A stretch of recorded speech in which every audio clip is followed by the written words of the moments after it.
નર્મદાના ડેડિયાપાડામાં નાયબ મુખ્યમંત્રી હર્ષ સંઘવીની હાજરીમાં આદિવાસી ગૌરવ દિવસની ભવ્ય ઉજવણી કરાઈ। આ પ્રસંગે સાંસદ મનસુખ વસાવાએ આપ અને કોંગ્રેસ પર આકરા પ્રહારો કર્યા હતા અને વિપક્ષના સુપડા સાફ કરવાની ચીમકી પણ ઉચ્ચારી હતી।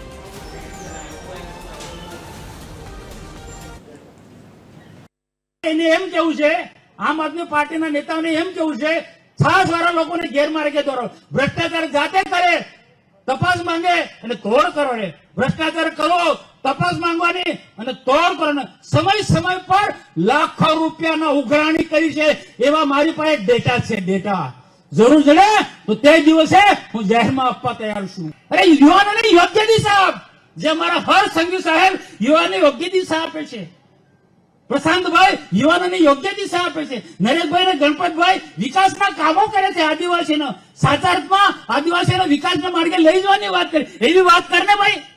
તો આવા લોકોને ઓળખવા પડે। નાવની આવનારી તાલુકા પંચાયત, જિલ્લા પંચાયતમાં એમને સુપડા સાફ કરી નાખવાનો છે।